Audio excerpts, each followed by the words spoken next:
All right. So what we'll know, so if you look at that there, that's the number of viewers we've got. So we'll know that we're all set up correctly when it's a number greater than 0. So there is a little bit of latency though. So I don't know that we are actually live yet. Oh, you can? So, and you can see us on the screen? Okay, great. All right. Okay. And we've got our first commenter. So hello, Sharon Edwards. I'm really pleased to hear that you can actually hear us.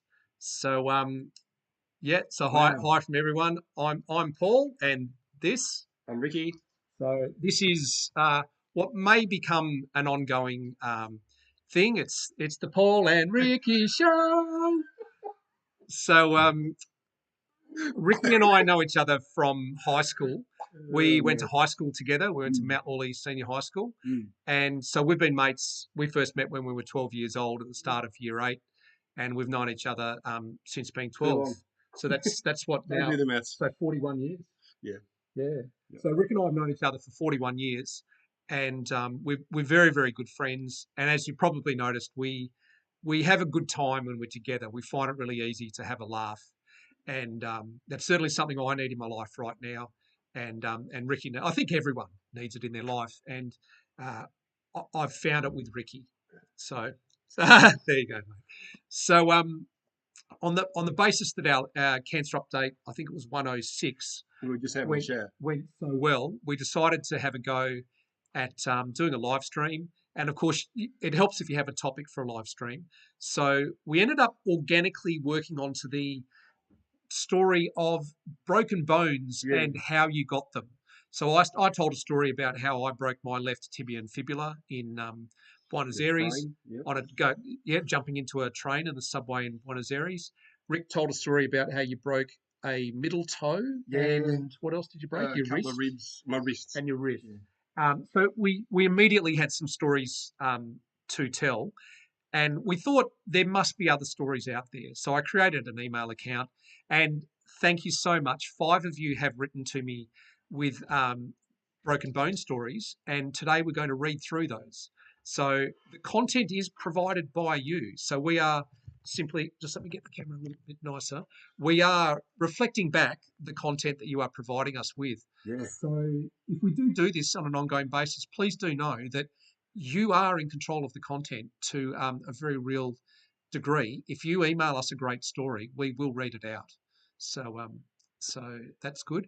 Caroline is in the background. I'll very quickly just show her the back of Caroline. So there's Caroline.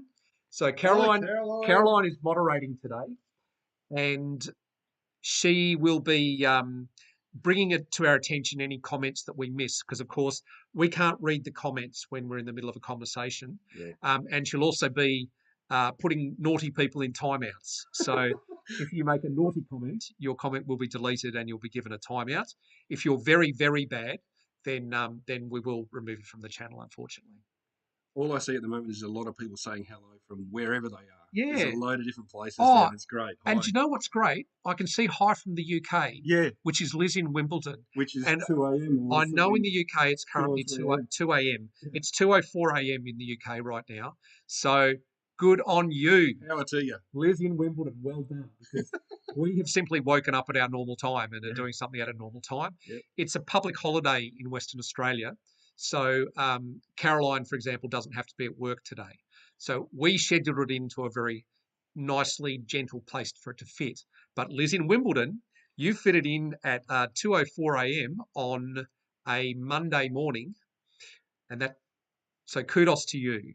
We've got a couple of people waiting for cancer treatment, so reaching out to them and saying hello. Good for you guys to tune in. Welcome aboard. Hi there. Yeah, so we've got someone from Seattle. So Kyle Page Kuchin is from Seattle, so that's in Canada. Oh, Seattle. Sorry, Seattle's Washington. I do apologise. Yeah. Seattle, Washington, the home of grunge. No, it is. Yeah. Look, and I'm sure we'll do a topic on music at some point. But grunge music is one type of music that I really like. And obviously the classic being Nirvana. Liz is a night owl. Liz is a night owl. Well, congratulations, Liz. It's actually good to hear that because I was considering doing a live cast at what would be the middle of the night for me, or late in the day for me, so that it was convenient for the UK. I may still do that, but it's nice to know that at least Liz in Wimbledon is perfectly happy with this time. So that's nice. The black and white thumbnail. Why does that? So What's the black and white cyberbullying. thumbnail? It's an old modelling photo of mine. I think so. So cyberbullying. If you can just elaborate, is it my old modelling photo, which is a close up of my face that was taken when I was 26 years old? Is that Don't scare us with that black and white thumbnail. Okay. okay? Yeah, cyber. If you can just write to us and tell us a bit more. I'm curious to hear what it is. It probably is time I changed that thumbnail. I have had it up for quite a while. It's just that it's probably one of my favourite photos of myself, and obviously on your channel you want to have your favourite photos. Yeah, I know. Yeah, it occurred when clicking on the stream. Okay, cool. All right, so you're not that bothered by it. Yeah, look, it's one of my favourite photos of myself, and I do quite like it. So Good. I would like to leave it up. Yeah. All So you right. should. So we have received 5 stories from uh, that have been written to the email address. And there was one story that I cut and paste from a comment from Cancer Update 106. Now, that update from 106, that story I'm going to read last because it is far and away the most graphic. Okay. It is graphic. I, Okay. I'm not interested so. Oh well, okay. Obviously, we'll go into whatever happens in people's stories, but I don't really. And I know some people out there are freaked out by blood and injury and violence. yeah, So I'm not interested in that side of things. I want to hear something funny that happened and know that people are actually okay, yeah, and yeah, then and maybe something good came out of it. We yeah, learned something from it. I know from my experience of broken bones, it changed the way I approach things. yeah, and So I'm not interested in the blood and violence side. I want to hear about yeah, and how it happened that's right. and what we And if got I, out of that. yeah, absolutely. Sorry to interrupt you. You're right, mate. And to elaborate on that, so if this becomes an ongoing format, um, I and Rick obviously the same. I don't necessarily want to hear the blood and gore. What I Mm. want to hear is the spirit of human Yes. uh, Triumph. triumph. Yeah, that something was awful, but you survived. What have we overcome? Yeah, and remember you and I were talking about scars the other day, Yeah. right? Same deal. So I've obviously got a really bad scar from my having my abdomen cut in half. And on the one hand, you could say, "Gosh, that's awful," but on the other hand, you could say, "Yeah, but I survived. Mm-hmm. Without that scar, I would have Mm-hmm. died." So I look on my scar, and I have other scars. I have, where I lost my end of my fingertip, for example. I look on my scars as a sign of a trauma survived Yeah. and a difficulty overcome. Yep. So Damn right. You know what? I see that the same way. I think that's where we got talking about it. Scars are actually a badge of honor. yeah, they It's are. like this is what has made me. This is what I have Yeah, overcome. This is part of me, and now yeah, I'm better for it. yeah. I think And that's something that you can embrace. and I mean, it's I easy to say like, "Hey, man, I've been messed up," or "This is what has happened to me," but I think you need to flip that around and say, "This is what I have survived, and yeah, this is my trophy. This is absolutely. my badge of honor." Yeah. Death tried to get me and Yeah, that sucker didn't succeed. damn Try right. harder next time, mate. Yeah, yeah, Yeah, absolutely. I love it. Yeah, and that is how I feel about scars, and Yeah, obviously you too. yeah, yeah, They yeah. are a badge of honour, and there is almost always, or there should always be a story behind the scar. Whether the story is one you want to share or not is another question.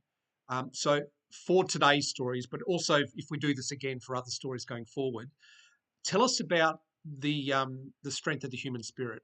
So I'd ask for strength of the human spirit and add in a bit of humour, because Rick and I love. Humorous. It's a bone. Yeah, it is. I know, mate. I've studied anatomy. I know. I can tell you a funny story about that. There you go. Um, A funny story about the humorous? yes, exactly correct. Do you know what? It's called the funny bone. You know when you whack there, they Yeah, say, and "I've then it whacked my funny tingles. bone." Yes. It's called your funny bone because it's humorous. Yes. Yeah. Oh, you already knew that. Yeah, Okay, yeah. right. Yeah. I realised that when I was at university, and my university lecturer told me, and I thought it was hilarious. So what I got? So Jeffrey, hello from Tennessee in the United States. I've been praying for you, and it's so good to see you doing well. I lost my partner Tim last summer from pancreatic cancer, and it's good to see you doing so well. Thanks a lot for that, Jeffrey. I must say, I'm going to get teary. Here we go. Good thing, man. Yeah, no, it's a good thing, and I'm going to keep going. Yeah. It's I watched my old shorts from when I was in hospital, and I was in a really, really, really bad way. I was at one point there, I was not far off dead, Mm. and I did reflect on how far I've come in 3 months, and that some of you had reflected that to me, and I had to some degree forgotten. So I went back and I watched those videos, and it did make me really see myself through your eyes and realise how far I actually have come. For those of you that don't know, on October 26th last year, I had what's called a CRS plus HIPEC plus EPIC operation on my pseudomyxoma peritoni, and and I think during that operation both my lungs collapsed, and 3 days after that operation I had a pulmonary embolism. So October 29 last year, I had 2 lungs that didn't work. My right lung had a pulmonary embolism in it, and I just survived what is called the MOAS, which is the mother of all surgeries. If you Google mother of all surgery or PMP, you'll see it talking about the operation that I had, the CRS plus HIPEC plus EPIC. 1.5% of people do not survive that operation because they do take you to the edge of death and then bring you back, and not everyone comes back. So thank you for that comment. I am much better. I'm not as good as I was before the operation, before getting cancer. I'm not that good, but I am much better. So thank you for being there for me, and thank you to all of the people that have had that happen to them, but don't have the platform that I have.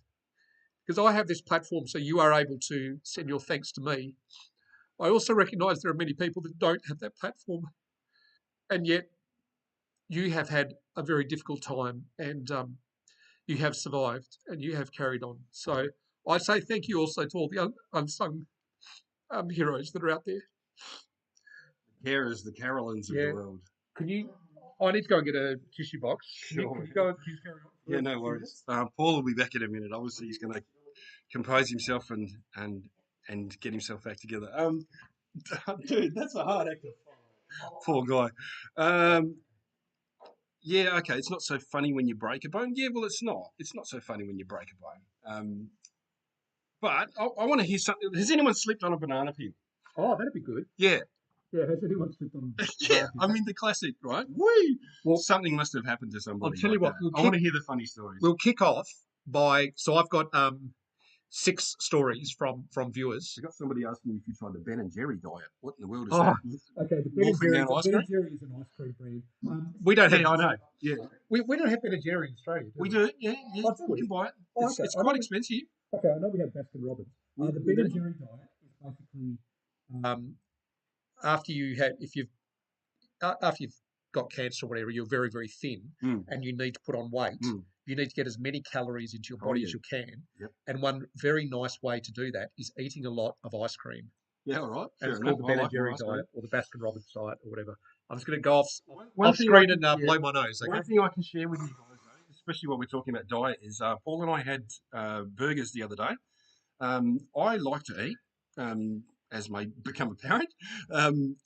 However, Paul absolutely wolfed down a burger. I swear, it must have been 10 seconds. I took a bite of my burger. It was delicious. It was good. Quick. I wanted to get into it. We were just having a chat, having some dinner, and the next thing, Paul's burger was gone. And it was in the blink of an eye. So I certainly finished mine before yours. Yeah, absolutely. And he can eat. I can. In the right moment, I can. There was eating to survive, but eating for fun. Yeah. But when was that we went to Burgers with Attitude? And that was 3 weeks ago, or more. It was about a month ago. About a month ago, I had the opposite of that situation where I took one bite of my burger and I just couldn't even get the second bite in. It was so hard. But I am now getting to the point where I'm getting appetite. Joanna Owen, I slipped on water in Mexico and I broke my back. Oh, I didn't know it until 6 weeks later. I thought I just pulled a muscle. oh, okay. More power to you. That's almost slipping on a banana. That's Yeah. yeah. Yeah. Breaking your back. Ouch. Not cool. Okay, so I'm just reading the list of these, saying I think I might be needing a HIPEC surgery. Do you mean HIPEC? HIPEC surgery, and I think my carotids are stuffed, and I'm kind of stuck financially to the point where I couldn't afford insurance. Mm. I'm praying for supernatural healing. Okay, so I really feel for you. I suspect you're in the United States, which is why the financial issue is so difficult for you. And if your carotid arteries, which are the arteries in your neck, um, are stuffed, then you it will be a challenging surgery for you to survive. So I wish you the best, All the very best. genuinely. While we're on the topic, that pointing at my carotid has made me think of something. A lot of you are worried for me that I have a tumor in my neck, right? And you've been pointing it out to me time and time again. I don't. What it is a combination of my neck muscles and the fact that I've lost a lot of weight and I've now got floppy skin. Yep. So I promise you, these aren't tumorous lumps or anything. They are just my neck. Several of you have pointed them out to me several times. So Hold My Beer says, I broke my wrist going 80 miles per hour, that's miles per hour, on a 350 Honda motorcycle by hitting a 6-point buck, I assume that's a a large deer, a deer large with the deer. big antlers. 6 point? Yeah. Uh,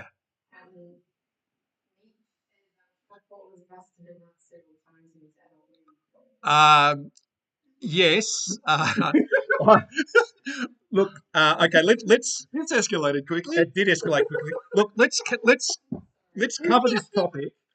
I don't want it to overrun today's conversation, but I'm also not going to deny where I've been. I did do porn previously. Um, it is part of my past. It's not part of my present, and that's something I don't shy away from. It's something I did, and I'm perfectly fine with it, and I hope you are too. It's look, I'm 53 now, and I'm sure a lot of you that are around my age did some wild things in your 20s and 30s that you would not do now, and would disavow. But they are what makes you who you are, Mm-hmm. and I don't deny it. Yes, I did do those things, and actually, yes, I enjoyed it. It was fine. I certainly I couldn't and wouldn't do it anymore. And for those people that are in that industry, that's as long as everything is consensual and happy, then I actually think it's fine. Yep. I nowadays I don't watch porn. I don't own any porn. In fact, no, I'm serious. I've actually I don't even own any of my own porn anymore. I actually went and deleted all of it a while back. I, for those of you that know the channel quite well, you know that I made up a 19-point to-do list for when you're terminal. And one of them, about number 15 or 16, is intimate items. So intimate items could be like a sex toy or whatever, but it could also be like explicit photos. And of course, I had a heap of explicit photos of myself that I didn't want my executor or next of kin or really anyone to have to deal with after my death. So I went through and I shift deleted those some time ago. So yes, I did do porn. I do not have a single photo or piece of video of any of my porn in existence anymore, and I'm quite happy with that.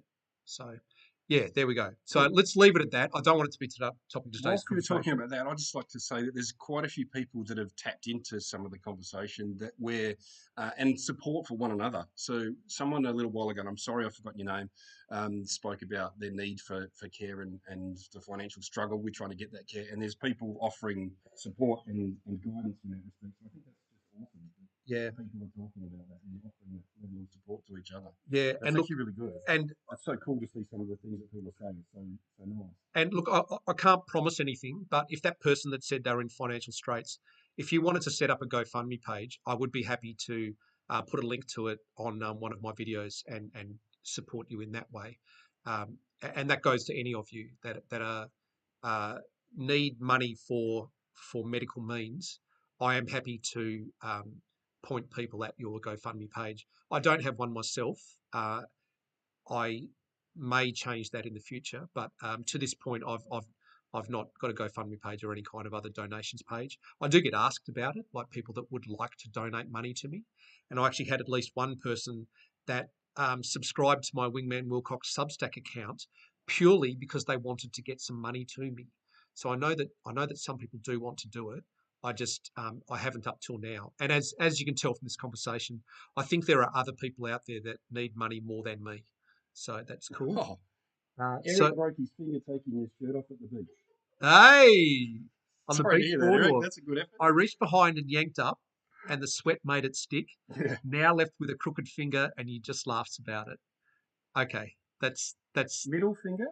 Which hand? Are you right-handed or left-handed?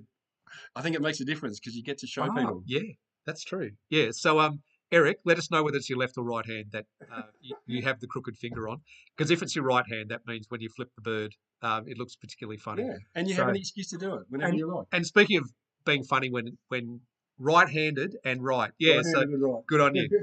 So as you remember, I've lost this part of my right index finger, and it does mean that when I give that the double bird, it does look weird.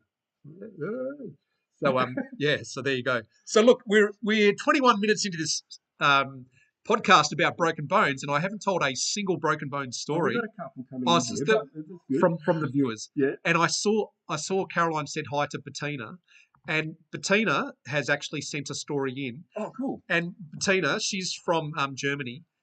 Thank you so much. I know you comment on every single video that I make. I love seeing your comments. I love that you're such a great supporter. So here's Bettina's story that she emailed in. Hi guys, here we go. She's got two stories. So the first story, I helped serve guests at a birthday party. I wanted to open a bottle of champagne. Suddenly the cork shot out and landed in my left eye. No. Landed in my left Oh, eye. you're lucky you didn't go blind. I could not see anything anymore, and I went to the ER straight away. They did an X-ray, and my eye socket was broken. Ow. Wow. Before he started treatment, the doctor could not help to explain to me how to open a champagne bottle properly. Keep your face away from the bottle is the advice of the doctor. Oh, man, that's nasty. That is a great story. Those things are dangerous. Yeah, but I can't imagine, like actually breaking your eye Yeah. socket. Wow. That's some serious force. Okay, story number 2 is I walked into a restaurant in a hurry. I did not notice that there was a closed glass door between the entrance and the main room. I crashed against the door. The door did not mind, but my nose did. No X-ray this time, but my nose is slightly crooked since that day, so it was definitely broken. That's chaotically me. And then she says she is going to get up at 3 a.m. German time to watch the live stream. And she has because she is live. So well done, Bettina. Very cool. So that's the Nice first work. that's the first story that was sent through to us. Champagne cork in the eye would be painful. That's a heck of an effort. Got one where, sorry? Oh yeah. Broken bone event on a date at the outdoor theatre. My date hit me and I socked him back, so punched him back and broke his nose and broke my hand.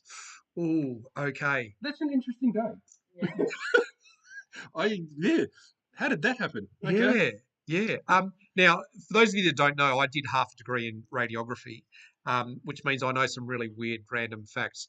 There is a fracture called the boxer's fracture, and it's a fracture of the fifth metatarsal, which is that bone there. And it's because when people punch, the pinky finger is obviously the weakest finger, and you tend to break it up here. And it's called the boxer's fracture. So if you Google boxer's fracture, that's where that comes from. I'm assuming that there was no second date. So did we get to dessert? Could you please let us know the least of these? Was there a second date? Yeah, I'm very curious to know. So Nietzsche Zjai Polska. Sorry, my Polski is a little bit not so good. I have a broken leg now from walking my dog on a wet, slick, uneven grass. Broke the fibula. Oh, okay. Just the fibula? We were talking before. Yeah, we were talking about that. You talked about ring bones. I did talk about ring bones. So just so you know, you have three what are called ring bones in your body, which is your lower leg, your forearm, and your pelvis. And it's where the bone formation forms a ring. And in those cases, it's much harder to break one of those bones than two of those bones. So you'll tend to, if you break the tibia, you will almost always break the fibula because the fibula is so much weaker than the tibia. The tibia bears your weight. The fibula just does some stuff to actuate some muscles on your foot. With your wrist, you've got the radius and the ulnar. If you break one, you'll almost always break both. And with your pelvis, you'll almost always break it in in two places, not one place. It is possible to do it. It is just less likely. Arthur, 1984 is correcting your anatomical views, Paul. Oh, metacarpal. Oh, I'm so sorry. I said metatarsal. Yeah. Metatarsals are in your feet. Metacarpals are in your hands. So thank you, Arthur. I do appreciate that, and I do acknowledge my error. All are phalanges. Yes. So I know that the end bone in your finger. So the one I'm missing, or I've only got half of it here. It's the singular word for it is phalanx. The plural word is phalange or phalanges. So you have one phalanx, two phalanges, three phalanges. My friend Polska with the broken leg is tall and heavy and has been eating the Ben and Jerry's diet, and the weight made the leg break worse. Oh, okay. At least you enjoyed it. That's great. Okay. Petra Stewart has said when they were 14, they broke their finger on purpose to skip school. You must have really hated school. I'd like to know how that was done. I was thinking that breaking bones was always an accident, right? Which is why it was a good topic. Something bad happened, something good can come out of it. But I never thought someone would actually intentionally break a bone. I would really like to hear how that happened. You see, you seriously have to not like doing something to break a bone. I remember in the movie, for those of you that are about our age, in your early 50s or even a bit older, there's a movie called The Great Escape, which was a movie about a World War II soccer team.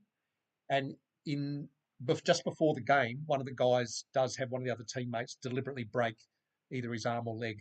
He puts it on a staircase and has the other guy stomp it. I thought The Great Escape was escaping from a... That's escape. I think that's Escape from Alcatraz. Look, if I've got this wrong, I know you guys are going to correct me. So just tell me whether it's The Great Escape or Escape from Alcatraz. Where Steve McQueen on the motorbike jumping over the fence. Yeah, I remember that. Yeah, yeah, that's Escape from Alcatraz. I thought that was called. Oh, maybe I'm wrong. Maybe I'm wrong. Someone tell us. Yeah, please tell us. Yeah. So our Polski friend has said, I broke my foot and separated my shoulder playing football in my teens. Yeah, separating a football is a... Now, please, can the anatomist... Great Escape. It was The Great Escape. Okay, Yeah, cool. yeah. The anatomist, please correct me on this. As I remember, separating a shoulder is where you separate the scapula from the... which is the scapula from the clavicle. Yeah. So the clavicle is your collarbone, and it comes from the Latin word meaning key. So you would know if you speak French that llave or clave is the Spanish word for key. It comes from the Latin. And the scapula. So you've got the acromion process of the scapula comes over the top, and it connects to the end of the end of the clavicle, and it's called the acromion process. And acro means on top of. So you are a fountain of knowledge. It's because of etymology. It's just because of etymology. Yeah. So if you think of like the Acropolis in Greece, it's on top of the hill. Oh, yeah. And the acromion process is on top of your scapula. There you go. So acro means up on top of. And I don't know if you've ever seen when people are propping up a busted house and they use a thing called acro props. Okay, no, which are like these telescopic. Yes, I know them. They're I didn't know what they were called. They're called acro props. There you go. So there you go. Says the anatomist is laughing at Sandy. When I first started my nursing prerequisite years back, I remember throwing my text across my room crying because was comparable to trying to read a foreign language. Someone asked a little while ago, I thought it was a curious question, which is the worst finger to remove? Oh, okay. I suppose it all depends on context. I don't know. Could the anatomist perhaps answer that question? Which is the worst finger to remove? Yeah. I've never had a finger removed. I have. Oh, you mean amputated? I think you mean amputated. Well, it would certainly be the thumb.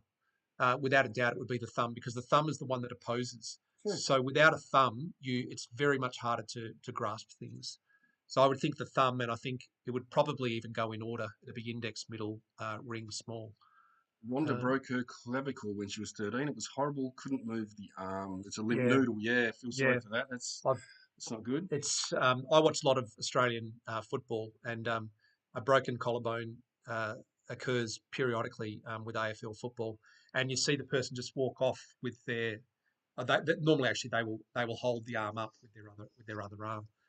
Yeah, it just drops to the bone. So Matthew is saying not a broken bone story, but I twisted my back terribly on the way to London for the Queen's funeral. My phone slipped from my pocket as I got off the bus, and I put my back out terrible chasing it. Yeah. So, g'day, Lock.2, which is actually a comment from Caroline. So, for some reason, hey, Paul, how have you been around a long time? It's nice to see you getting better. Also, g'day, Rick. Good day, Jake. Good day, G'day. Rick. So, yeah. G'day. So, you can say good day. That's fine. In Australia, we say good day. G'day, mate. And Kathy says her middle finger has a skin graft from when she was 4. So, okay, I have a skin graft on the end of my little finger that was taken off my wrist. So, Oh, I have a scar in my abdomen, which is on the opposite side to the appendix, so the doctors don't get confused when they see it. Yeah, here. yes, no, hang on. The appendix is on your right hand side. Oh, okay. That is That's where it. your appendix is. I also have a scar, which I'm not going to show you, which is down the length of my right thigh.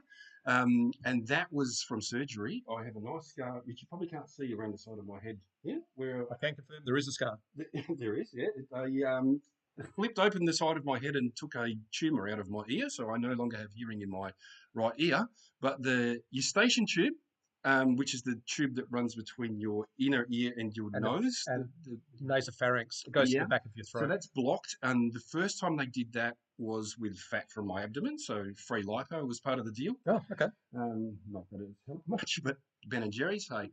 Then we went with the thigh muscle. So they took out a thigh muscle because I was leaking cerebrospinal fluid, CFS. I had a CSF leak. Seriously? Yeah, it was coming out of my nose. Far out. Yeah, yeah. So I spent a time in hospital. They reopened me up. They packed the inside of my head with a part of the muscle from my thigh. Because the abdomen fat the graft didn't work. Take enough. Yeah. Right. So I am quite literally a fat head and a muscle head. And I can't hear. This is why it falls on this side of me. Yeah. I promise you, every single webcast we ever do, I will be on this side and Rick will be on that side. And the reason is that's Rick's ear that works. And even when we walk down the sidewalk, whatever, we walk in this arrangement because Rick has got in the process of. Sorry, for those of you that know Auslan, there's a little Easter eggs for you. Let's not say particularly say what I said. So Lock.2 has said, I've broken one bone in my life. When I was 8, I was on a playground slide. It was straight. Somehow I fell off the side and I fractured my wrist. I don't know what wrist. Oh, that wrist maybe? Yeah, not a big deal though, fast recovery. And Rhonda Watley is saying Pink Mayhem, which is maybe the Pink concert the other day. Oh, Pink Mayhem's a username. Yeah. Okay, cool. I could not move my arm at all until they put this harness-like thing on my arm, like a backpack that pulled my shoulder back into place. That sounds like a clavicle fracture. Interested to hear that Pink Mayhem has cerebral spinal fluid leaks. And no, they aren't fun. I can agree with that. Oh, okay. Sorry to hear that you're having to go through that. Yeah. Bit of fun. What else we got? Well, hey, this is a medical condition you can speak to, but I can't. Yeah, sure. Hey, you said there was a couple of other stories, right? Yeah, on email. Yeah, okay. Should we grab another one? Yeah. Let's, because we're already over half an hour, which is astounding. Okay, so this story is from Bliss in Florida. Hello, Bliss in Florida. Yeah, so hi. I hope you're watching, but if you're not, you can of course watch this as a replay because it'll be posted after it's live. Wrist and broken ribs stories. All right, you carry on. It's all yours. Here I am, suds up, soaking wet. I reached for my new lavender shampoo, not fast sitting on the water closet. I fell, hit my side hard on a cast iron bathtub. I broke my ribs in 3 places and could barely breathe. I had a roommate at the time. A ranger at the local national seashore was laying on the sofa. I went downstairs from the master bath upstairs, told him I can't breathe. I was gasping. He just laid there and did nothing. Thanks, friend. I ran outside, wandering around for help, and no one came. Hang Right. on, you scrolled a little bit too Sorry, much. I've scrolled You're too. right. I finally stumbled back in the house, got my keys, drove myself to the hospital emergency room. That took forever to be seen. Oh, doesn't it always? Excruciating pain, x-rays later, 3 broken ribs, nothing could be done. Congratulations, I'm in the No, 3 not broken rib congratulations. club. Consequently. Yeah, no, I'm saying Oh, congratulations. okay. I'm in the 3 broken rib club as Oh, well. yeah, yeah. So I Okay. can associate with that one. It's Yeah. really not fun. You can't breathe. Consequently, they booted the ranger at the local national seashore. No chivalry from this guy. Well, as if that wasn't enough, it goes on. Next, I went dancing one night, had not been out for years. As we were walking home with too many sheeters of tequila, Oh, tequila. Here we go. I fell on the side. Well, there's your problem right away. Yeah. Tequila. It's always that last drink. Right. And isn't that last drink always tequila? Yeah. That's an issue. Never remembered a thing. Not surprised. I think the tequila might have made the fall less severe. Amazing how that works. Had I been sober and not in a total blackout, who knows what could have happened. I had not drank alcohol in years. No food all day long. Excited to meet up with 2 new women I'd met. Thrilled to be with some great live music to laugh, enjoy, and build camaraderie together. I woke up after the 2 cold-hearted new women I was hoping to build a friendship with had dropped me home. The next morning, my hand was black and blue, swollen so large I could barely close my hand, aching beyond pain one can imagine. I drove myself again to the hospital. But first, I had volunteers showing up any minute to help from a hurricane damage all over my yard. Florida. She lives in Florida. Okay. Stuff happens in Florida. Yeah. Tequila and hurricane. It was a bad hurricane in Florida. Glass tabletops shattered, French huge flower pots destroyed, 8 40-foot trees, 5-foot diameter red cedars. Big trees. All over my yard, more all over my yard, not excluding other debris, scattered everywhere. It was a Category 5 hurricane. Odd timing, I know.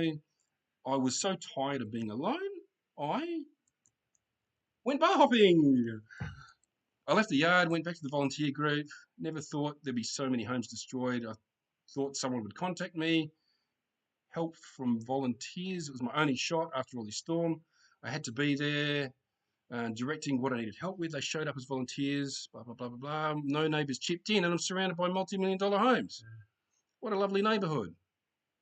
The 2 women that I was partying with did nothing. In fact, they simply downplayed my accident, never to be seen again. So, again, I went to the hospital on my own, broke my wrist in 3 places. Yeah. Wow, you're having a heck of a time. This is tale of woe. Moral of the story, think before you act. And we are all we have, it seems, sometimes. I never saw or contacted those 2 women again. So a sad lesson for me, painful and very hurtful too. Not the funniest of stories. True. Yeah, it's a story of abandonment. And what she said further down, she says, the moral of these stories is that the cavalry is not showing up. We have to endure, and we never give up, and we never surrender. And I really connect with that statement that the cavalry is not necessarily showing up. So, as you might know, I have or have in the past had backpackers stay at my house. Some of those backpackers buy 4-wheel drives, and they intend to go out 4-wheel driving in the outback of Australia. I make sure I explain to them that they need to take the stuff with them to survive. Oh, yeah. They need to have water and maps and fuel and tools and spare parts, because if their car breaks down in the middle of nowhere, the only person that is going to get them out of that situation is them. And I find that particularly European people, this is a completely foreign concept, because you can't go anywhere in Germany and be 500 kilometres away from the nearest service station. But in Australia, you absolutely can. You could drive for 3 days in Western Australia and still be in Western Yeah, Australia. just so you know, the state of Western Australia, it takes almost 2 days to drive to get out of our state. That's just the state, not the country, the state. Western Australia is a massive state, and the other states are really big too. And Australia is basically desert in the middle, and we're all living. It's something like 95% of Australians live within 50 kilometres of the coast. We're good. We are we are good by sea. Australians will get that joke. Not Australians. You can Google the word "girt." If you go "girt Australian anthem," that'll probably get you to the bottom of that joke. Okay, now my back is actually starting to hurt because I also have ankylosing spondylitis. Do we need to get the TENS machine? I've already got it on. Oh, he's wearing the TENS machine. I'm wearing it. Yeah, I didn't know. Yeah. So just for those of you that have never seen a tens machine, that's a tens machine there. And I've got two pads that I've already put on my back that I'm not going to take off because they're exactly where I want them. One mistake I made on the previous video where we talked about tens is I didn't realize that it's best practice to have the leads always facing down rather than facing up. If you face them up, they will tend to peel themselves off. One of the viewers did point out to me that it's best to have them pointing down for that reason, and they're absolutely correct. Someone said there was a cordless variety too. Not only that, there's an implanted version. Oh, Yeah, so several of the viewers have said that they actually have the equivalent of a tens machine medically implanted in them, and they have a Bluetooth controller. oh, that's cool. Yeah. You talked about doing it at work or whatever. That's perfect. So Can yeah, you have so that for your back or something? yeah. So just letting you know, I'm That's about great. to turn on my tens machine. If you get any electrical interference in the sound, could you please tell me? Because and I'll just turn it off because it may cause electrical interference. So I'm just going to. Joanna Owen forgot to tell us that when she was 10, she dislocated and broke a little finger on her right hand by getting it stuck in a radiator at school. Oh. Ouch. Finger is now misshapen and have arthritis. Sorry to hear that. Arthritis is not a Yeah, good thing. yeah. That's a sad reality of fractures. Is virtually any fracture you get as an adult is likely to result in some kind of arthritis in old age. Dislocated my little pinky. This one's a bit fat and wonky and I can't bend it anymore. Doesn't Yeah, want to work. and my It just doesn't bend. my right thumb doesn't bend as far down as my left thumb. Yeah. So weird things happen. But as I understand it, if you get a fracture when you're a child, when your bones are still growing, you probably won't get old age arthritis. But certainly if you have an adult fracture, like my tibia and fibula, I'm likely to. It is a good question. I'll ask that on behalf of Boy's mum. Yeah, what's that? Paul, how are you feeling in general? I'm much improved. I'm not fabulous. I'm certainly not pain-free. As you can tell, I've got the TENS machine on now. So I've got the back pain from the ankylosing spondylitis, and I've got temperature oversensitivity from the peripheral neuropathy in my feet. So the duloxetine, I've been on now for going on for 4 weeks. So it has now kicked in. And what it has done is it's treated the pins and needles pain I was having in my feet. It's done nothing to treat the temperature hypersensitivity. So last night, for example, we had the aircon on, and the aircon was making my feet cold. And then when I put them under the doona, eventually my feet would then be hot. So as soon as they were a little bit one side of perfect body temperature, they would be sending a pain message to me. And constantly. So I'm okay. It's and I'll say this for me, but I also want to say it on behalf of many of the viewers or subscribers of my channel. I'm coping. I'm learning how to adapt, and I am definitely far from alone in that process. I am coping with the pain that I have as best that I can, and I am finding joy where I can. So this morning, the joy I had was at about 6:30, 7 a.m. this morning. There was a beautiful breeze coming in the window, and I could hear birds singing.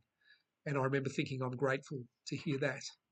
So, yeah, I'm not great, but I am coping. I'm coping. So your turn. Yeah, Jamie Brown. Hello from Dallas, Texas. Shout out to Jamie Brown. Yeah, absolutely. So somebody likes your new glasses, which Oh, do they? yeah. Okay. Thank Are you. they new glasses? Are they new glasses? This actually came up in a message thread, and one incredibly eagle-eyed viewer said, "No, they're not.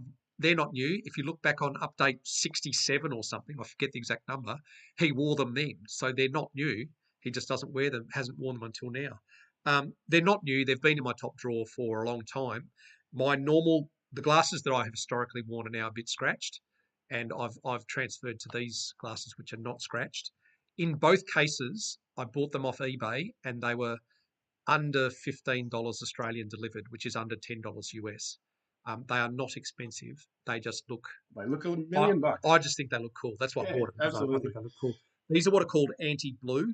So I don't know. Yeah. I don't know if you yeah, can fine. see. I don't know if you can see the color there, but they have a blue Yeah. tinge to them Filter out the blue light. to filter the blue light, and apparently that helps you to get to sleep at night and what have you. JMKM got hit by a transport truck in their Volvo on the highway, and it was a huge hit, like being squashed by Tom Hooper, who I'm not sure who that is. I assume that might be a running back. Probably an NFL player. Yeah. Realised when I laughed out loudly that I'd broken ribs. I'm sorry to hear that, JMK. And would you have survived if you weren't in a Volvo? Aren't they supposed to be safe cars? They are, yeah, they are historically one of the most safest car on the road. So I'm pleased you're in a Volvo. So Ruby Lively is saying, I was walking to Samoyed dogs. Samoyeds. Do you know them? Big fluffy white dogs, yeah. Oh, like a Malamute? Yeah. Okay, right. Yeah. Okay, Samoyed dogs. One went one way, one went the other, and the leash for both was wrapped around my ring finger. Oh, no. It was a chip fracture, That would hurt. and I had to wear a splint for months to straighten. Yeah, ow. Speaking of a splint to straighten, I did my ring. Hang on, that's not my ring finger. That's my ring finger. I did my ring finger marking a football, and I had to wear a splint. And marking a football. Yeah, just marking a football, but it clipped the end. People might not know what that is. Oh, catching a football, an oval shaped ball, and it just clipped the end of my ring finger on the way through. It's quite a common injury in Australia. We kick the ball. It's a rugby ball, effectively. We kick it to one another, and a mark is when you catch the ball. A mark is when you catch the ball. And the umpire symbol is this. Yeah. That is mark. No, that's goal. That's goal. Yeah. I had to wear a splint. And at the time I was working at the Swan Brewery. It was 1999 because we were doing the Y2K rollout, and I had to carry around a lot of computer boxes. And a couple of times the splint came loose and bent the finger because I was carrying boxes, and it screwed the whole thing. So I actually had to have the finger operated on surgically to get it, because it was stuck like about that when it healed. I've had it surgically worked on, and it's still not right, but it's better. So KM came back to clarify. Tom Hooper is a wallaby, so I don't follow. Oh shit! Sorry. I don't follow that. Yeah, sorry. Sorry, Tom Hooper. So that's an Australian sport. So wallaby is rugby. And I'm very pleased to hear about the 740 turbo with the Volvo Brickmobile. Oh, that was the classic brick. Okay, yeah. So that was work. Classically good work. The brick. And there was a movie made about that, which was to do with truth in advertising. And the joke advert they came up for that Volvo was, it's boxy, but it's safe. Right? Real no. It was in a movie which was to do with what the world would be like if all adverts were absolutely true. Yeah. If someone can remember the name of the movie, just post it down. Okay, so B Aviation has asked a question, which is definitely a tangent. What AFL team do I support? I support the Fremantle Dockers. I live close to Fremantle. I'm very long suffering. For those of you that don't know, the Fremantle Dockers have never won a premiership. They are one of very few teams, perhaps the only remaining, although I'm not sure about. No, there's the GWS. GWS. Greater Western Sydney and probably haven't Gold won one. Coast. And Gold Coast probably haven't. They haven't been in the competition as long. Yeah, so Freo Dockers have never won a flag. And go the Mighty Magpies. Yeah, okay. There's one in every room. You've had yours. Yeah. What do you won the last one, as I recall. Yeah, they did. Yeah, they did. I prefer thinking back to 2018 though, because Dom Sheed. Yes, I'm an Eagles fan. Alrighty, so let's go and read a third story. Oh, is it causing interference? Oh, okay, sorry guys, I'll turn it off. There was a couple of questions or comments I saw around life insurance, whether you can get life insurance when you have a condition. Somebody, I couldn't remember what it was, but I think probably not, because it's a pre-existing condition. I can't imagine what it's like in the US, but I know here, if you have a pre-existing condition, they're not very fond of insuring you. So. Yeah, I dare say if I tried to get life insurance, they would either flat out refuse me, or it would be extremely expensive, because there would be a lot of noted conditions on there as well. So probably not, unfortunately. They might even say, we will insure you, Paul, but we won't insure you for pseudomyxoma peritoni, which means I would have to die off something else. Yeah, true. Yeah. Well, yeah. But Yeah, it's I'm uninsurable at this point. Yeah, As anyone with once you've got a terminal illness, you are. What I would also say about that is I am of course going to continue to pay my private health insurance, because if I was to drop it yeah, you and would now never try get and it get it again. back, Yeah, it would be yeah, hellish. So yeah, I will be paying my health insurance premium when it comes yeah. due, which is only a month away because it comes due on the 1st of April. Okay, so this is a story from Mary Kay, and this is her broken bone story. In 2019, she had a day off. It was a beautiful sunny day, and I decided to go bike riding. Somebody told me that I didn't need to be riding my road bike on that particular trail. Anyway, I ignored my intuition and I went anyway. Not good. I was heading back to the trailhead and riding at a slow rate of speed, looking around at the sights and sounds around me, not paying attention. Coming upon a curb and turn, I missed the flat part, but thought I could easily make it over the 4 inches or so of curb. My shoes were clipped in, and I had no way or time to get my shoes out of the clips to break my fall. I went down on my left side, and the bike handlebars fell in such a way that snapped my left wrist literally in half. Mm. I didn't feel anything at first, but when I got up from the sidewalk, my left hand fell backwards like a sandwich. Which, Immediately knew it was bad, and then the pain started. yeah. Emergency room, here I come. Eventually needed surgery with a plate and 9 screws that are still in there to Oh this wow. day. Funny thing, at the time I worked for an orthopedist as a medical transcriptionist, typing for doctors. I thought I was doomed. Who's gonna hire a one-handed typist? The doctors ended up being so supportive. Wrists were not their area of expertise at the time, and they referred me to an orthopedist, the best in the area. What a major blessing for me. And they kept me on typing one handed. The job eventually ended, but I will always be grateful for their support during that time. It could have gone the other way. Yeah, that's good. I That's a did, good story. yeah, it's a great story. Yeah. I did eventually get back on my bike. Good. It took a while to feel comfortable again. I have since sold it and keep my feet planted firmly on the ground now. Aging and broken bones did not go well together. I've been watching you from the beginning along with Jenny and Sarah. It's always a delight to see you post a video, and I do comment every once in a while. I'll try to uh, make the live viewing. How fun. Thanks for the reminder to hit the like and the care button. Oh, good. Yeah. Thank you for reminding I love us. that. I love that. Yeah, please do click the like, otherwise known as care button, to this video. What it does is it makes this video more popular and more likely for YouTube to recommend it to people that aren't subscribers. That helps me eventually get a little bit of money at the end of the month from advertising. So my channel is monetized. This is my only source of income. It's not enough money to pay for all of my expenses, but it does help. So effectively, when you click on the like or care button, you're throwing a few cents my way and helping me not go financially backwards as fast as otherwise would be the case. So please do click like. Uh, Because you care. yeah. So Helen says she can't sleep, so looked at me on YouTube, and it's 3 a.m. in the UK now.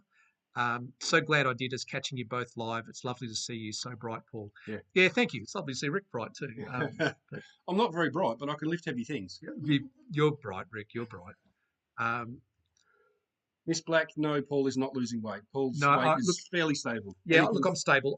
inhale a burger. Yeah, I absolutely inhaled a burger the other day. Look, I can only talk in kilograms because that's what I'm used to. My weight varies between 74 kilos and about 75.5 kilos. It's been in that 1.5 kilo range now for about 3 or 4 weeks. It looks like my body doesn't want to go much above that, but also nor does it want to go below that, Which is good. which is Stable. good. At my lowest, at my lightest, I was 69.5 kilos. So I'm a minimum of 5 kilos better than that. So, and I dare say that most of that is fat.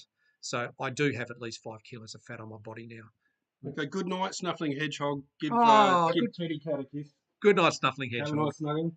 And it's such a good username. I do notice you when you do comment. So thank you so much. We're all Jamie Brown struggling with the quality of the video. I hope it's not us. I hope we're good. Yeah, Okay, sorry to hear that. yeah. I have turned the tens machine off now, so Hopefully that electrical interference has ended. If it hasn't, please tell me, because that means it wasn't the Thames machine. I can turn it back on. Oh, he's going to see you on the dark side of the moon. Great pickup. That's shared. Um, well, that'd be a reference to the Yeah. rainbow. This is actually Darth Vader playing a bass. It's awesome. But yes, I will see you on the dark side of the moon too. Which reminds me of another thing. So I'll talk about it. What's on my mind. I've made a new in real life friend in the last 4 days. A guy called Austin, and Austin commented on my video, and I won't get it verbatim, but the comment said something like, "Paul, you have nothing to fear about death. I have almost died twice, and both times it was very pleasant, and it's a good place on the other side. Have no fear, I have seen it." And I wrote to him and said, "Please email me your mobile number," because he was in Australia. He's in Coffs Harbour. And I phoned him, and we've become phone friends. And his experience, he's old. He has a terminal cancer, and he's very well advanced. I won't say what type of cancer, but he's got a very advanced cancer. We've both agreed that he probably has less than a month to live at this point. And he had 2 times where he almost died recently. And as he described it, what he said was he felt that he was asleep, and his brain was asking his body, "I'm ready to go. Are you ready to go?" And his body said, "No, I'm not." And the brain said, "Okay, then." And he came out of it like he was coming out of a sleep. But he said it was absolutely pleasant, and Wow. the actual moment of death is actually quite an actual pleasant experience. So I've actually taken a lot of relief in hearing that, as I hope you do too. And That's cool, man. yeah, big love to Austin. So I don't know if you're watching, Austin. I know you're in Coffs Harbour, so it's a good hour for you there. So you might be watching. So Austin, if you are watching, mate, good on you. And we'll keep talking. We've got each other's phone numbers now, and that's fine. A couple of people are asking, was surgery successful? That's a Yeah, pretty yeah. Now subjective kind of I have question. to What does rearrange. success look like? Just let me rearrange myself because I need to get myself so that my back's not hurting me Ah, quite so much. yeah. So let's go to the We're sitting recline. at an odd angle there. Okay. That's better. The surgery was successful. So just to give you the preamble so we know what we're dealing with, before the surgery, I had a PCI of 39 out of 39. PCI is peritoneal cancer index. So what they do is they divide your peritoneum, so that's your abdominal cavity, up into 13 regions, and they give each a score between 0 and 3, where 0 means no tumours noted, 3 means tumours are noted and they're more than 5 centimetres in diameter. Right? I had a score of 39 out of 39, which means all 13 regions had tumours that were 5 centimetres or larger, right? So I had a huge tumour load. So much, in fact, that the surgical team in Perth said no to me. The surgical team in Sydney said yes. But to be clear, the surgical team in Perth is very much smaller than the surgical team in Sydney. So I have no problem with that surgeon in Perth. He made the correct decision for his situation. It's just that the guy in Sydney had more resources to throw at it. So I ended up having the operation in Sydney. After the surgery, they have a CC score, which is completion, curative completion or something like that, where it's either 0, 1, or 2. 0 means we got it all, there's 0 left. 1 means there's stuff that is smaller than, I think it's 2.5 millimeters, and then it goes up from there. My CC score was 1 at the end of surgery. But at the end of surgery, I then had what's called EPIC. And EPIC is intra-abdominal chemotherapy that happens, in my case, I had EPIC for 3 days. So for each of the 3 days after my operation, which is when I had my pulmonary embolism, now I think about it, There was a lot of stuff going on in this time. those 3 days after surgery, I'm glad I don't remember them very well. Yeah. And on that topic, Caroline does remember them well. So my heart goes out to Caroline because you have lasting memories of something that I don't, and they're probably by and large not pleasant. So thanks, Caroline, heaps. But we're here now. We're here now, yeah. So by the end of the surgery, what I was told was before we did the epic, we could see little tumours that we were too small for us to cut out by hand. But since then, you've had chemotherapy, which should be quite capable of destroying tumours of that size. And epic can be done on between 1 and 5 days. They only gave it to me for 3 days. So they didn't even give me a full round of epic. They only gave me 3 out of a possible 5 days of epic. So their feeling was by the end of the epic that I should be all but cancer free.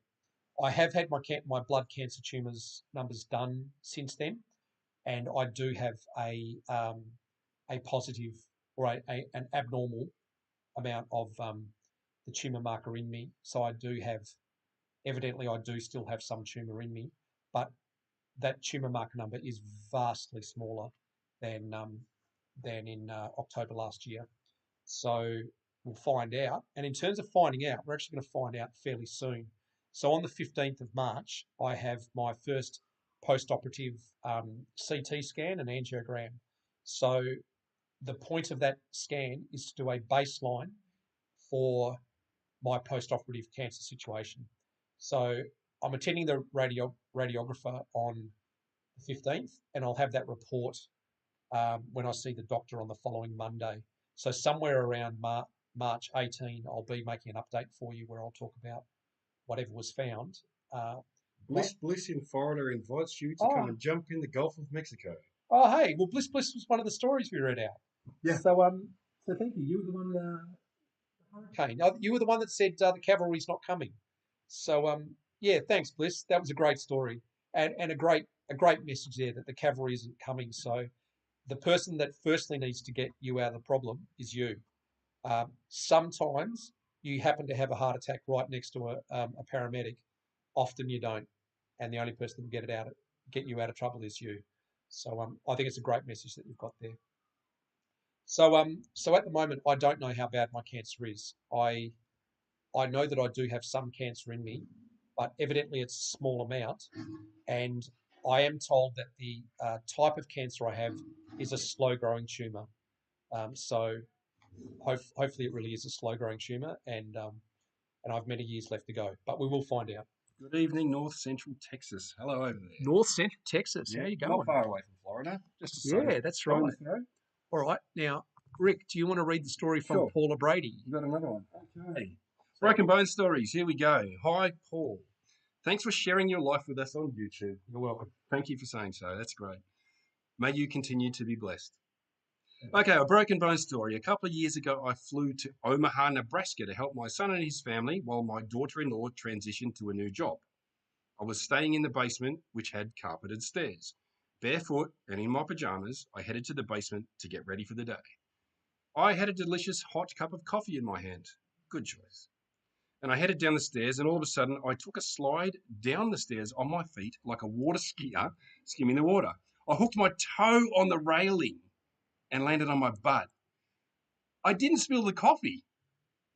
That's awesome. But I had a broken toe. The pain was nauseating. Oh, yeah, toes hurt. I did not spill the coffee. That's very impressive.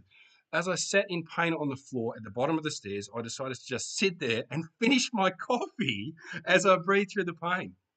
I didn't want to tell anyone that I broke my toe because I didn't want to be a hindrance while I was there to help them. I eventually had to tell them because I couldn't wear my shoes because of the swelling in my toe and foot, and my trip got worse from there. I clipped my granddaughter's fingernails and cut one too short. Yeah. Ah! Yeah. Causing her to bleed excessively. Oh!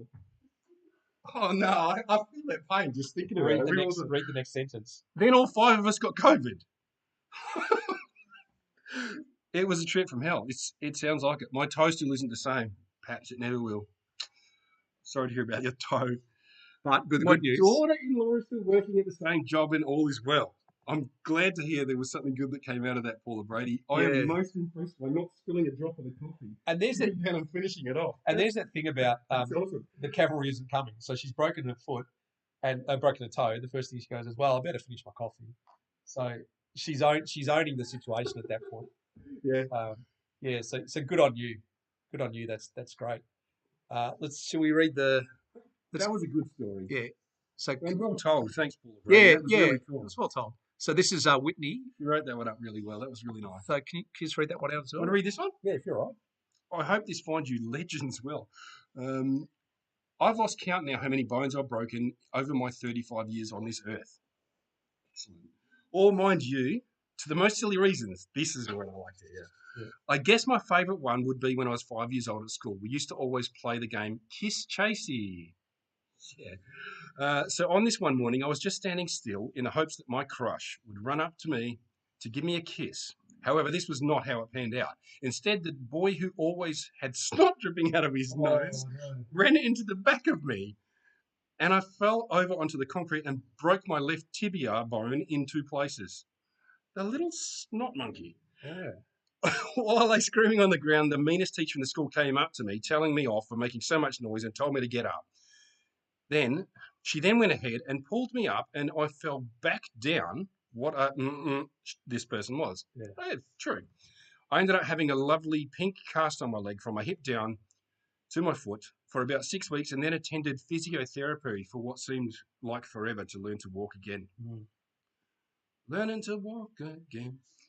Funny side note, here was my brother, broke his arm playing soccer around the same time and had a nice blue cast on his arm. So whenever my mum took us to the shops, at the same time, she got given the evil look by people thinking that she must have hurt us. The pink foot and the blue arm. Anyway, that's one of my stories. I hope you enjoyed it. And I just want to say thank you, Paul, and that I think of you often. And I am always sending positive vibes your way. You are such a nice guy and wish you all the very best. Thank you, Whitney. That's really lovely. That's great. Thank you. That's great. Good story. Well told, that one too. That is a great story. I love the coloured casts. Yeah. Casts are kind of fun. The pictures that people draw on them. I'd love to see pictures of what people have got. Yeah. Now, that's 5 of the 6 stories we have. The 6th story we have is quite, I would describe as graphic in nature, and is an extreme injury. The person is alive and has survived, and has gone on to live a pretty good life from what I can tell.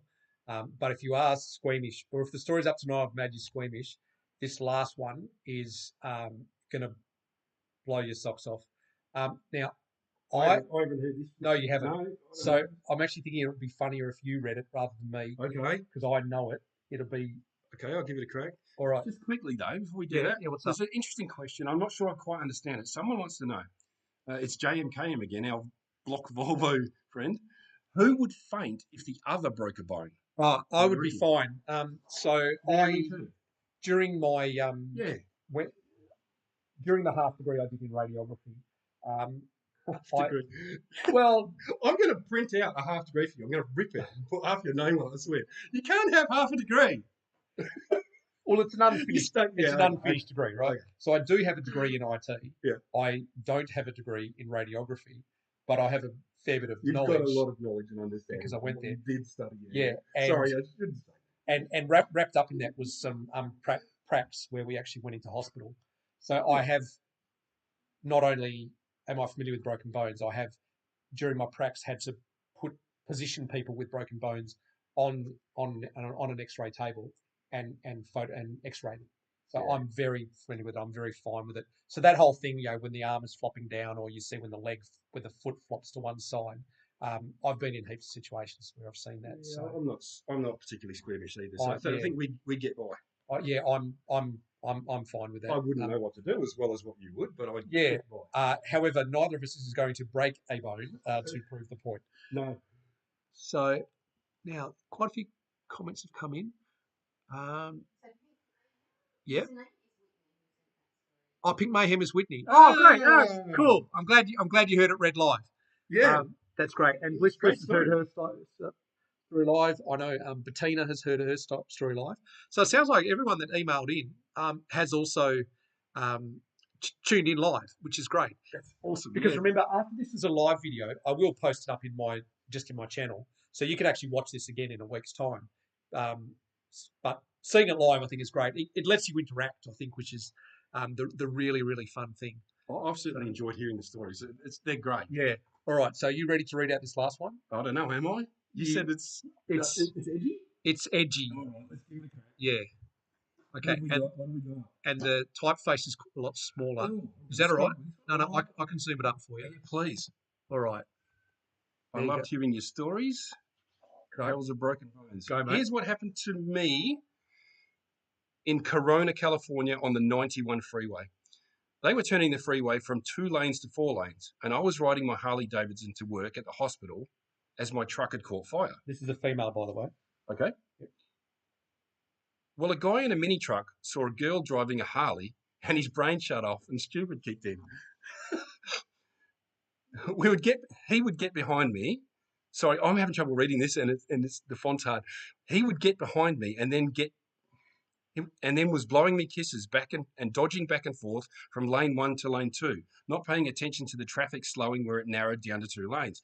I frantically started flashing my brake lights to try to get him to back off as he was getting too close to my back tyre. And just as he realised that he didn't have time to slow down without hitting me, he decided to try to jump out from behind me and get into the second lane. And he didn't have time. I heard his screeching brakes. Then the next thing, he hit my rear tyre, sending me launching across the car in front of me, throwing me into the cement centre divider of the freeway. I remember hitting the wall and bouncing off into traffic, and I counted 8 times I cartwheeled with my helmet on. You're lucky the helmet didn't come off. You're lucky you're alive. Keep reading, mate. When I came to rest, my legs were spread apart like doing the splits, and I sat up, and everyone was trying to get me to lay down and wait for the paramedics. Well, you're lucky you're alive. My left ankle felt like it was going numb, like it was going to sleep. So I sat up and I reached my knee and pulled my leg closer together, hoping to take the numbness away. As I tried to pull my legs together, my Harley boot flipped upside down and stayed there, and my leg moved about 6 to 8 inches closer. Oh, this is graphic. Yeah. It was then I realised it hurt much more than I realised. Witnesses said I even tried to stand up. I was in shock and I was bleeding out on the freeway. Oh my goodness. Mm.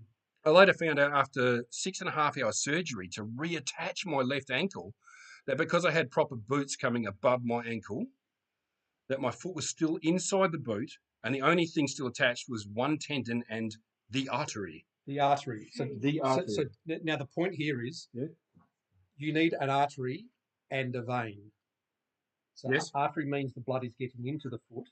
And a vein The means lack the of a blood vein is coming means out. it is that she's now bleeding profusely. Okay, so bleeding into the foot that was severed by the Keep artery. Keep my reading. God. Okay.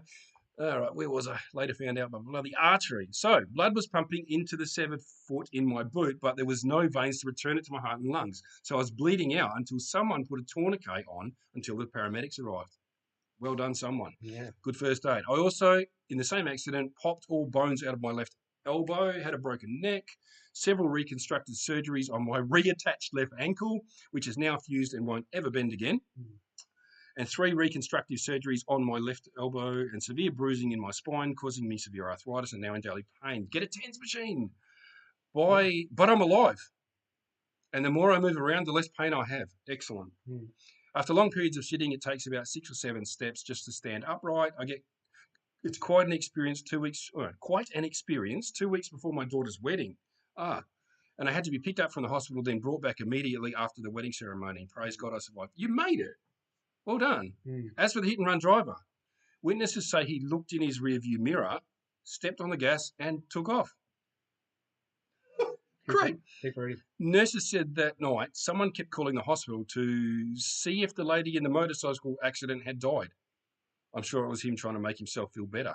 Yeah. Or trying to see how much guilt he should bear. Yeah. Well, that's it.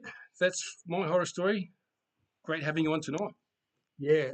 Now, that just to, I assume that person is fine with their online name being known. That person's name is Linda Gentile. Linda, that is an incredible story and an incredible experience that you've had, and I have nothing but love and admiration of you going through that and going on to live a meaningful life. Well done. That is an incredible story. I'm glad to hear that the foot's not on backwards anymore. That'd be hard. Look, it's just it's astounding that she survived. Yeah, To be honest, absolutely. what an incredible story. Back on the bike. Got back on the bike. Yeah. Wow. So that is absolutely quite something. Now that's all the stories I've been sent to me, and we're now at 1 hour 15. So what I'd say, firstly, if you haven't clicked like yet or care, could you please click like now? Um, that would be great. Second thing is, if you want us to talk about something now, pop it in the chat now. Uh, and the last thing that I want to do is, Rick, I think this is pretty good, and we can do this again. I was apprehensive about this when the idea got floated. I thought, oh man, what's this all about? Yeah. However, having sat through and actually engaged with people and it's good, isn't it? It's fun. Yeah, it's great fun. It was actually fun. So the stories were cool. So I dare say we probably will do this again. I'd like to. So we need a topic. We need a topic. Yeah. I think this came about because you and I were just chatting, and we were chatting on camera. Yeah. The Thames machine was doing its thing. Yeah. That's what we haven't done tonight. Usually, you and me just chat. We did a bit before the webcast started. Yeah, but not whilst it's been on. Yeah. So look, if any of you would like to leave a comment on this video of a topic that you think we could do a live stream on, we'd be really happy to hear from you. One that Rick and I discussed during the week, which I'll kick around. Maybe we'll do it as the second live cast, maybe not. Was a couple of things. What's that? The graphic violence versus graphic sex thing. Yeah. Okay. But I'm going to put it to you guys. If you guys want to do this topic, we'll do it. If you don't, I won't. I think graphic wasn't really the word. We were talking about... Well, let's explain the concept. Go on, you do it. Okay. I made the observation to Rick that I thought it's sad. It's a sad indictment of us humans that we have normalized murder so that you can watch NCIS and you can watch TV of a night and watch murder after murder after murder after murder. FBI, police shows. Yeah, all of those shows. Yeah, there's tons of them. There is. All around murder. And that is what we have done with our entertainment. And yet, if we had not even graphic sex, but if we just actually showed from the bedroom door actual footage of a couple having actual sex, because that is what happened in the storyline, then that would be enough to get that show banned in most countries. And I think that's wrong. I think that's sad, because making love with someone is a very normal human thing to do and should be normalized.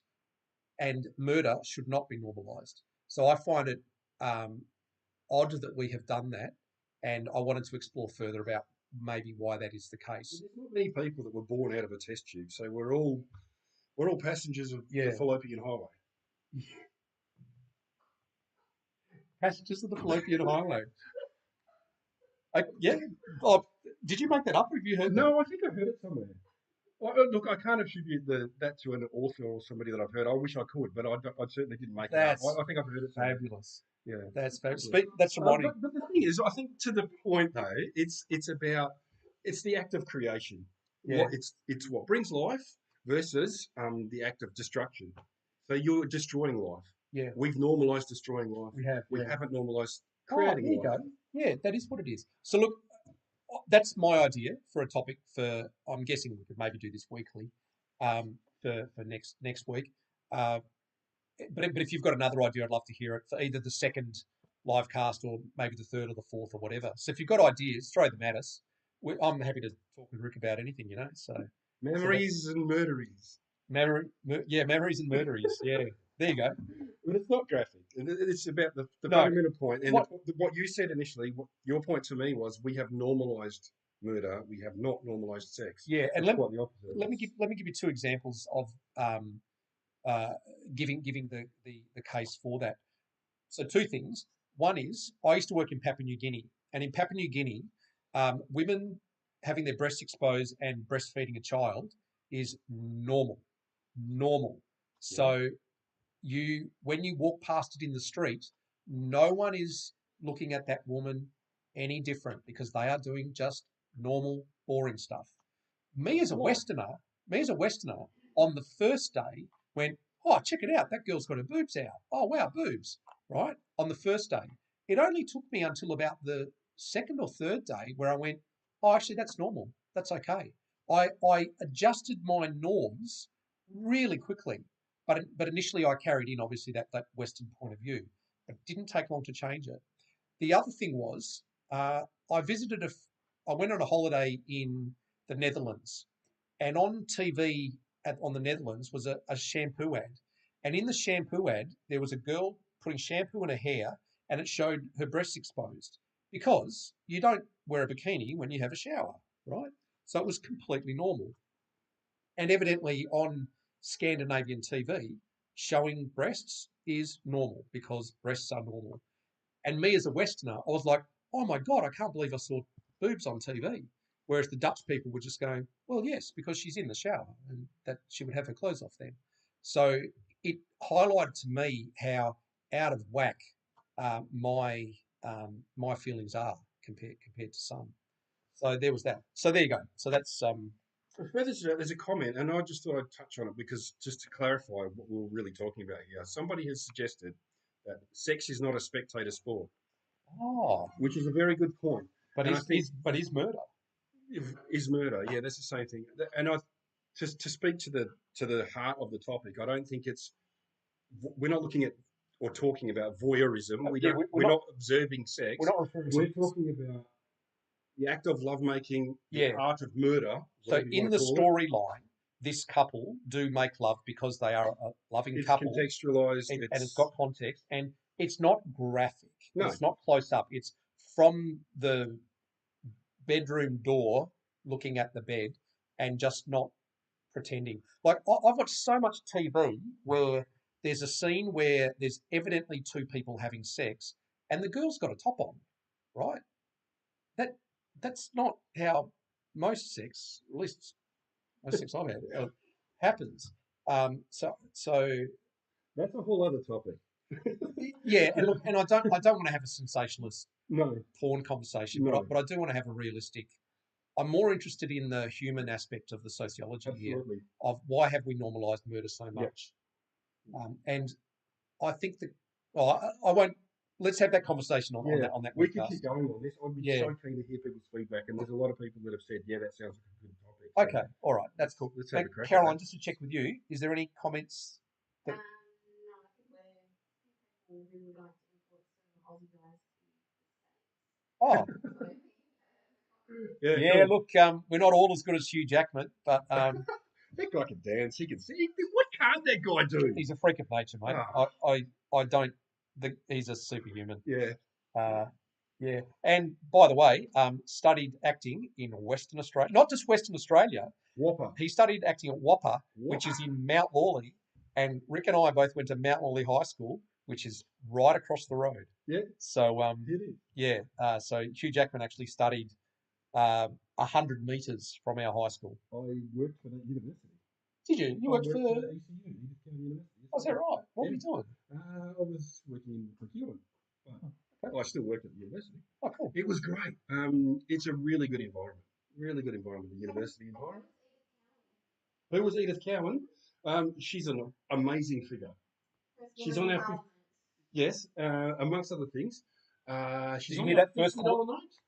She's on a $50 note. On the old $50 note. The old $50 Yeah. note. Oh, it's the same. So we're talking about Edith Cowan. So WAPA, the West Australian Academy of Performing Arts, is part of Edith Cowan University, or ECU. And Edith Cowan was the first female member of Parliament. Yeah. Is that in Australia? Western Australia. So Edith Cowan is